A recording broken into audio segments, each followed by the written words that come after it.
Hey, what's going on, everybody? Hope you're all doing well. As you can see, I shaved my head. It's time for the second half of the season, and we need to turn the luck around. Coming off of 2 profitable days, so I'll take it. I'll take a profitable golf week and a profitable Friday. So let's keep the momentum going. I hope you guys are doing well, and we'll talk through what we're going to do on this slate.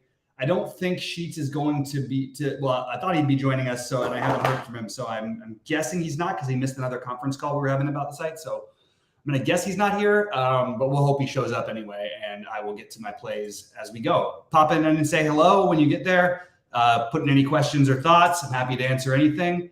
And with that said, let's get to it. So I understand, I'll be far below you, Darvish chalk, but I will be playing him in my biggest buy-in on DraftKings. On FanDuel, I'm using Castillo. And I'm basically not playing much of Castillo at all on DraftKings. So Castillo on FanDuel. It looks like maybe Sheets is popping in. It says Sheets. We'll see. There he is. Oh, he needs 1 minute. We'll get him in 1 second anyway. Here, let's see. We don't have him in there. How you doing? Hey, how's it going, man? What's happening? Not much. Just going through some of what we want to do tonight, and I think that it's pretty similar for me to what I wanted to do earlier, which is I like Cincinnati, I like San Diego, I like Arizona as my favorites. Other teams that I'm considering: Colorado, Washington, Cleveland, St. Louis, Toronto, and the Dodgers, but I think only the Dodgers are probably going to make the list for me. I definitely think getting some Colorado exposure makes sense against Corbin, especially considering I'm playing him currently in my biggest buy-in. But what are you doing as far as stacks go? And then we'll talk about some pitching. Yeah. So my number one owned stack is Toronto, as I mentioned earlier. Then Colorado and St. Louis are my next two, and then I do have some Cincinnati. This is all on DraftKings. I'm also getting some Kansas City as well. Mm-hmm. Against what's his face, and then as far as pitching goes, I bit the bullet, and I have more Patrick Corbin than I let on earlier. I have a full 20% of him. But aside from that, it's the usual guys, and I am well below on Logan Allen. So that's yeah. I guess that's my main take, is that well below on Logan Allen, and pretty heavy on Toronto, I guess. Yeah, I definitely understand that. I have Logan Allen rated behind Maeda, and basically it's similar to John Gray. John Gray, I don't know why he can't seem to strike anybody out all of a sudden. I mean, literally, he hasn't struck out more than 4 batters in a game in 7 starts. That's really alarming, especially because he's pitched pretty deep into most of those games. But he had a Cleveland and a Boston in there. Don't know what the hell happened against Tampa Bay. And this is not a great Houston lineup, but I do think that the Logan Allen thing, and I like your idea a little bit about the KC. That's one that I was sort of flirting with. The lineup is probably, with Perez in there and Bobby Witt in there, they're just a little bit better than maybe they're getting credit for, and they're super cheap at the bottom, so it makes the stack really easy. Logan Allen has some talent, but also is not anybody that I would rely on. It's very weird to me. This guy hasn't faced more than 17 batters in his last 4 starts. And for him to be as popular as he is now, in his last start where he faced 17 batters, he had 8 strikeouts. Sheetbot said true DFS MLB projections have been updated. They should be available on SaberSim in a few minutes. But all this to say that I do like the idea of being below on Logan Allen. And the weirdest part is, I feel like every top pitcher I feel like I'm underweight on in terms of everyone that's supposed to be owned. I'm going to, in one of my big buy-ins, have Luis Castillo on my one big buy-in on FanDuel, my one big buy-in on DraftKings. I'm going to have Yu Darvish, but I'm not going to be playing Yu Darvish many other places, and I'm not going to be playing Logan Allen hardly at all. I'll have more Maeda, like I said, more John Gray, just because the ownership difference is enough for me, and he's got more of a leash. And I'm going to be way overweight on Corbin. I also am going to be overweight on Colin Ray, and I'm going to be overweight on Michael Grove against Toronto. There was a couple lineups I wanted to stack the Dodgers and Arizona together, and it was hard to do without double spending down a pitcher. So I, in those lineups, used Grove and Colin Ray together. I also will probably throw Graham Ashcraft into a couple lineups. So I'll be overweight on all the cheap guys and all the unknown guys, and I'll be underweight on the studs, but I will be playing them in my big buy-in lineups. Although right now Patrick Corbin is my SP2 and my biggest buy-in lineup. So that's awesome. Yeah, we'll see. Yeah, hopefully we'll see. You missed the beginning. When I was talking, I shaved my head. I'm ready for the second half of the year. This is time to get going. We've got, for me, it's 2 winning days in a row, which doesn't sound like much, but it had been a couple months since that happened. That's better than 0 for the month or whatever. Yeah, it was really bad there for a while. So I'm ready to mix things up a little bit. I want to say what's up to everybody in chat. I got a lot of our favorite guys in here. Guys, drop in questions and thoughts as we go along. Happy to answer anything. Yeah, the other thing that's good about the Kansas City is it's actually kind of weird. You can get like Bobby Witt, kind of a sneaky like lower owned than maybe he otherwise would be, because you can have a really chalky CJ Abrams at shortstop. So maybe just maybe Bobby Witt is a little ignored. We'll see. Mm-hmm. Yeah, I don't think Bobby Witt's going to be popular at all. So I think that's, I mean, between De La Cruz, who can play at third, also Abrams, Brad Miller, who's the cheap option. I think those guys will eat up a lot of the ownership, and I think you'll see some Kim, and if people spend up, I think they'll play Bichette and somewhat spend up and be Perdomo. So I think Bobby Witt will be below all those guys. I kind of like that idea, at least as a mini stack. I also think that it's extremely viable to take a shot against Maeda here. I mentioned that it's really hot in Minnesota, and they did just face this team. Maeda is a streaky pitcher, and you have incredibly cheap options for Seattle, partly for good reason. They haven't been very good, but Suarez at 2,900 is certainly interesting. JP Crawford at 3,000, definitely interesting. And a couple other guys from some other games that I wanted to throw out that I think are kind of interesting. Teoscar Hernandez is also really cheap. But Sal Frelick, he's a decent prospect, and he's batting cleanup today for Milwaukee. I like that whole game, and I think that at 3K he makes a lot of sense. Did you see his coming out party the other day? Frelick? Yeah. What did he was 3 for 3, right? It was total insanity. So not only was he like 3 for 3 with like a sacrifice fly and all of it, but he had like 2 like robberies in the outfield, like back-to-back at-bats. Like awesome. First he robbed somebody of like a double off the wall, and then literally the next at-bat, he robbed another guy like almost a home run. It was like total Sal Frelick show. It was absolutely amazing. That his whole family was in the crowd. They kept panning back to him. It was just insane. I love it. That's awesome. Yeah. So he's one I'll definitely be heavy on tonight as well. The other ones are coming from Arizona for me, like McCarthy. I'm actually playing I'm playing enough Arizona to where I have the 9, like I have Alec Thomas in some lineups. But McCarthy, Kelly, Thomas are the cheap ones at the bottom with Rivera. And then you've got the spend ups for Arizona, which are all just really good plays. I really like the idea of kind of harnessing in on the San Diego, Cincinnati, Arizona group. But I did have to throw in a couple Dodger stacks. And I can't believe I'm not getting to the Blue Jays, but I just didn't get there. I probably should, because I'm playing Michael Grove in about 20% of my lineup. So probably should have a Blue Jays stack, but I just didn't quite get there. I think that tomorrow I might do that 150, mini max thing that they do the $3 or whatever, just to try to offset some of maybe my flaws. It was one thing I used to do all the time before I played, and I taught everybody when I was coaching, was that I like to script no matter what. I wouldn't even use, cheese is gone, but I would write out like how much percent I wanted of everybody, and then try to get it close by hand building, or occasionally building a script or two. But I did like I like that as a process, and I haven't been doing it this year. So it's something that I'm definitely looking at possibly going back to the drawing board on. Really gives you a good feel for what you want to do. I definitely like doing it better in basketball than I do baseball, but baseball is much easier. You just, you end up with your whatever, the 7 stacks that you're rotating through, some of those are going to end up 3-man. So, you prioritize 4 of the stacks or something like that, and then see what you get. But I think that it's there's definitely some room to do that. So hopefully we get Sheets gets back. Here he comes. There he is. Sorry about that.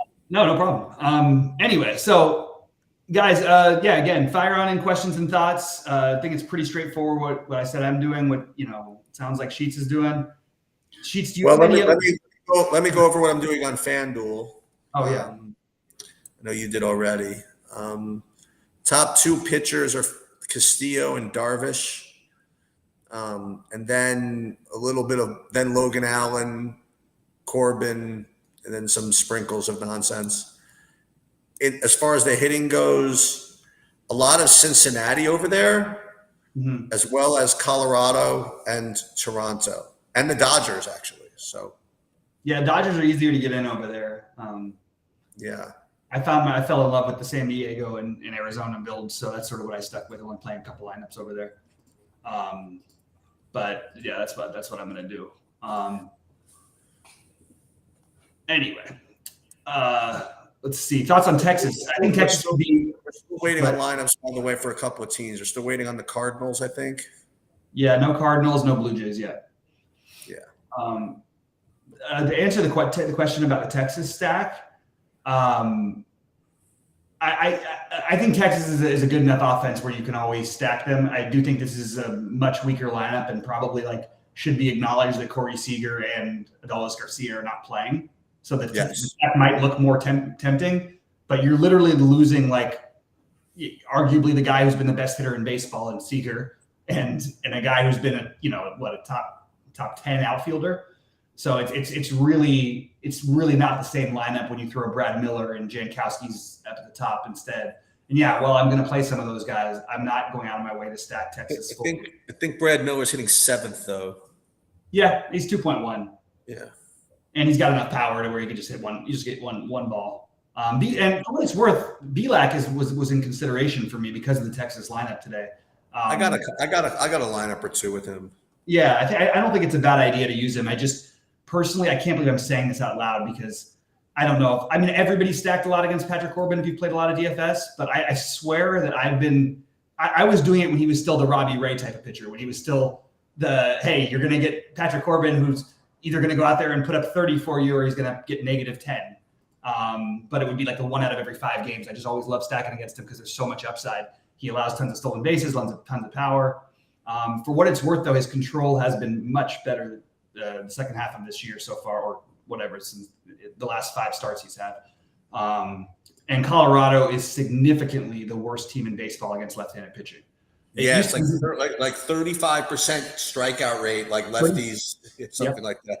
35% strikeout rate, and they're missing arguably their best hitter or one of them. Yeah. Right? Like the only guys who were supposed to be of the opening day guys, they've got 3 guys from their lineup that are actually on their opening day roster. And I think when you add in on the road, I think it's like 40% strikeout rate. Yeah. And one other thing that I looked at today was just Colin Ray's had a couple starts against Cincinnati where they hit him pretty good. I still think that both he and Ashcraft, because I'm going to be playing so much Milwaukee and Cincinnati. In Milwaukee, I'm not playing any full stacks, but I have some Monasterio, Frelick, and Adames. You know what I mean? Like a little 3-man or something like that. Or Yelich, Contreras, and Frelick. I have one of those. But I definitely don't think it's the worst idea to get a little bit of exposure to the other side. Again, these are not that impressive of lineups. We as much as I want to play this Frelick and I want to play Monasterio a little bit as a value option. It really is like a lousy lineup that they're facing.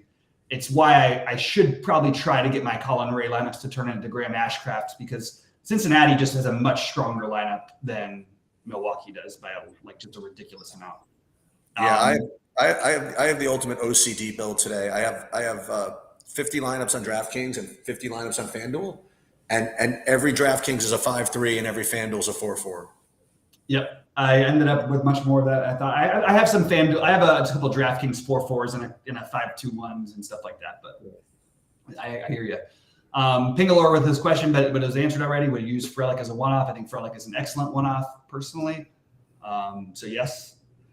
And one thing I'm going to have to go back and do is get some more Joey Votto, just because he's like the one player from Cincinnati I didn't end up getting much to in my stacks because I love this Encarnacion strand and I want to just keep playing him while he's cheap. Anyway, all right. So let's see what else we got here. Rich B says he's winning the 100K tonight with Corbin and the Blue Jays in San Diego. Hey, sounds good to me, man. I'll my Dodgers can take a loss if you can win 100K with that. I think that's. By the way, I like that a lot. Me too. I really like that. But who's the second pitcher? I wouldn't even use one of I would go Corbin with Maeda or something like that. Mm-hmm. Yeah, you could do it too because there is enough cheap options in there, I think. Corbin Maeda or something like that. I'm saying so you don't have to go Darvish or Castillo. You know what I mean? Like you just. Yeah, I hear you. I don't think you would be able to. Well, you might be able to. It's actually Darvish is not that much more than Maeda, I guess. But Maeda's flashed some huge games lately, but this just feels weird. You know, they just aren't letting him throw over those 80 pitches very often. And even when things are going well, it's like they're just giving him no leash. According to Pingalore, Mookie has a good career at bats against Berrios. Well, the good news for me is that anywhere I'm playing the Dodgers, Mookie is in my lineups. So there it is. So he's playing Corbin and he's playing Allen. Okay, as the other one. Do you think that anybody by the end of the season is a position player is 7K? Yeah, probably. Well, if Atlanta goes on one of those other runs, I think Acuna will be. I mean, he's gotten close. He got to 67, and so did De La Cruz. Yeah, I think somebody hits there. Just think so. Has anybody ever done that? Been 7K? Yeah, when Mookie played for the Red Sox and they played a game in Coors, I remember they made him 7,500. I think. Are you serious? It was something ridiculous. I don't remember. I'm not 100% sure, but I think it's happened before. I'm not 100% though. I'm pretty sure. Was there DraftKings when DFS when Barry Bonds played? No, that would have been something. He would have been the 10K guy. Yeah, I figured, right? Yeah, he would. I mean, what he had to average 20 fantasy points a game. You'd have to think, right? Yeah, I mean, if you're scoring, if you basically score a run a game, you have an RBI a game, and you hit a home run every other game. Right. Kind of hard not to get there. Yeah. Yeah, I wouldn't take any pitchers against the Dodgers. I mean, look, it is a little bit of it's not their best lineup. There's no, we don't have JD Martinez in there, but I don't think that playing pitchers against the Dodgers is a good idea almost ever. You have to have everything go perfectly, and not to say they can't have some strikeouts occasionally, but these guys, nobody works at bats like the Dodgers do. In my opinion, yeah. I think they're just simply the best in baseball at it, and even the bad hitters do it on their team. So, all right, what else do we have here? Looks like things are drying up a little bit. We don't have any weather. You have any ultra crapola, like any Ryan Nelson or anything like that? Yeah, I played him in one also. Yeah, me too. I don't think it's that bad of a play. He's pretty good against righties. He's been very, very good lately. He's got a huge bus path, which he always does. But the good news about playing a guy like him is that it seems like he got his control, and it seems like his control is under control now, which was his big problem early in the season. He's definitely been better about the walks and just not working counts as deep.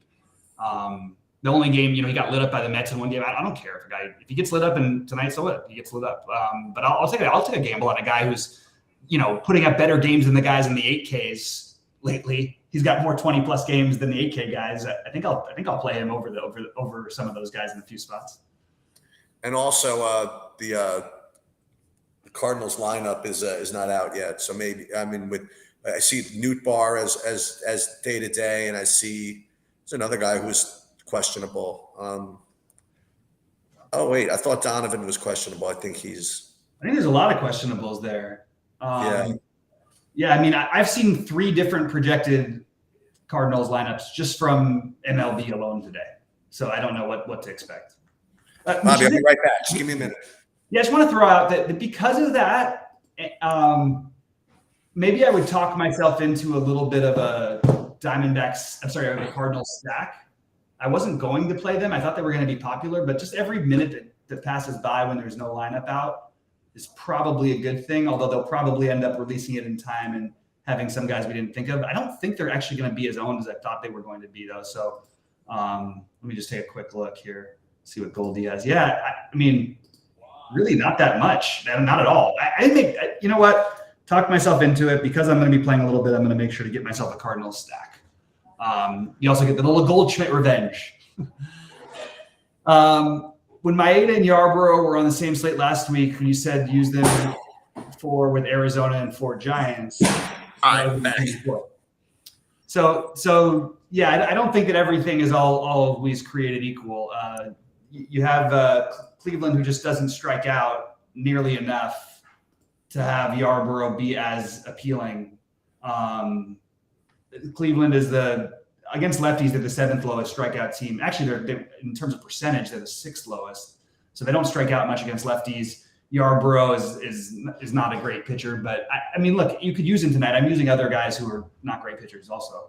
But I don't think that I think what happened last week shouldn't factor in. When she said that last week, that was a 14 gamer, and we also had some weird pitching situations, but it was the way you could afford to get in those the Arizona and then the spend up for the top Giants, and obviously that's what got you there. But I don't know personally if I would play the Yarbrough tonight. Sheets, I'm guessing you don't have any Yarbrough. No, I do not. Do you have another one for Pingalore? Last time you said whatever you said, when you said the Maeda and Yarbrough with the 4-4, that's what won him all the money. So you're gonna throw out another one that's gonna win him all the money? What site? DraftKings. 4-4 on DraftKings. Well, I don't. All mine are 5-3s today. So okay, so you don't have a 4-4. So I don't have a 4-4 for you. But just for fun, this is what I'm going to do. Check this out. So I'm going to go back into my. So what I did was, I think you'll like this. So I literally X'd out the 4-4s from my SaberSim build. So what I'm going to do is I'm going to re-allow them and give you the best 4-4 that I had. Okay. So let's see. Team stacks, stack types. Hold on a minute. This is the Pingalore special, and this is one I promise you. I can tell you this one because I'm not playing it. So stack types. 4-4. So let's reset those exposures there. And then we will 4-4. Let's go minimum 20. Apply. Okay. It'll just take a second. We got time. This is important. This for Pingalore's 50. Was it 50K? No, it's 15K, right?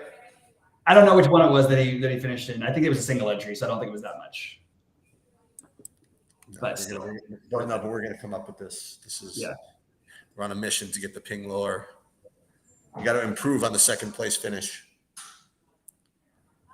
Donovan, I can't quite get an Arenado there. Shoot. He's not even. We don't even know he's playing yet, right? Who?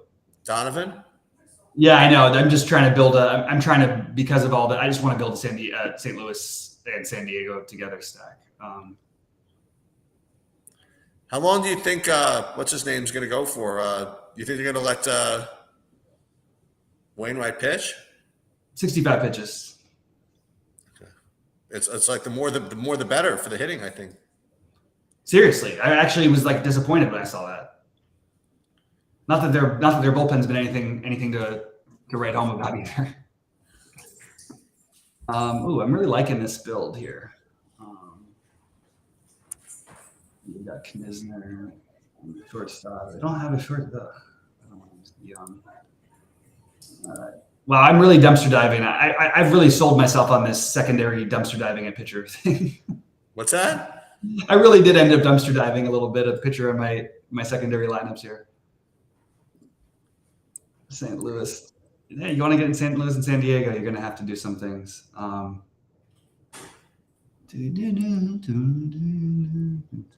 haven't forgotten about you yet, Mr. Pingalore. Just having I screwed up. No. I just screwed up something with SaberSim. I left the 5-3 locked as a setting. So then when I tried to put in some 4-4s, that had conflicting rules. So we have to Gotcha. Maybe I will throw. You know what? That's it. I'm gonna throw Ryan Yarbrough into one. Yeah, why not? Just you know what? It's a weird slate. Like if I've got a Ryan Nelson, you could put a Ryan Yarbrough. Yeah, and the thing is, you really, and I'm playing him with Ashcraft. Like I don't care. Like I'm just what you're playing though is you're not playing those pitchers. You just want the 10. You just want the 20 fantasy points combined. Yep, and you want the other guys to be below 20, which is totally reasonable. There are only one guy's projected for 20, and that's Yu Darvish, which we all know could go. Okay, here it is. Ping Liori. See, I can't tell you the exact lineup, but it's Castillo, Darvish, and a 4-4 with Texas and Seattle. That's it. 4-4 Texas and Seattle. Wow. Yeah, Texas, you got no ownership worries there. That is my top 4-4 on the board. Oh, all right. And I promise you, I'm not playing it. So you can feel free to take it. Just like last time, it's all Pingalore. That's it. Sheets. Nacho Man says your your projections aren't uploading, but I think you might want to check again, Nacho Man, because I'm looking at it right now and they're loaded up on the site for me. I've got this. I'll relaunch them. I've got Goldie's projections. I've got Sheets. I've got the SaberSim. I even heard them go up. Remember when I got the robot thing? Yeah, that's right. Right when we started. I'll do it again though, just for fun. What I got to do is I got to upgrade. I got to up all my projections on Texas and Seattle now. Because now that we know that 4-4 is winning. Yeah, there you go. You know. All right. What else do we have here? I'm relaunching them. Let's just see. And just so everybody knows, what's it? Yeah, tomorrow night I'm gonna go live at 11. That's the one day. That's on Tuesday. Yeah, I know. It's the one day I can do it. Okay, I'm gonna try to join you. I'm not 100% sure yet because I got to double check. But if not, I mean, it's possible I can do Wednesday also. But Tuesday, I definitely am gonna be available to do it. Yeah, so cool. Hopefully it'll be a fun one where we have some people in there actually sweating. Yeah, no, absolutely. Yeah.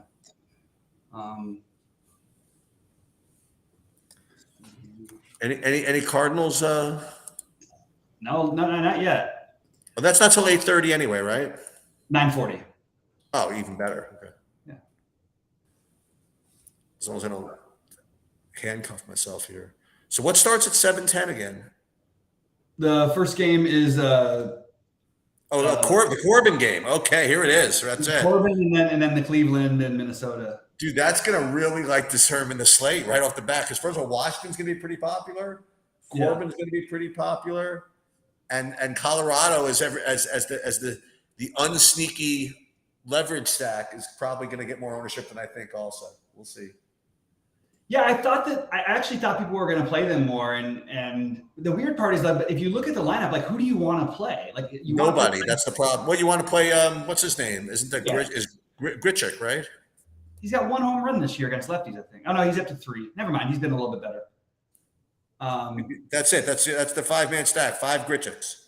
5 Elias Diaz's. I'll go for it. You can have Elias Diaz and Nolan Jones.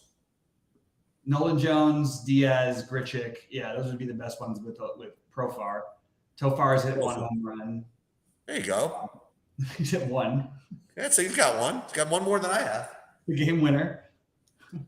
He probably has more than Arias, right? He's gonna win the 400, right? Something like that.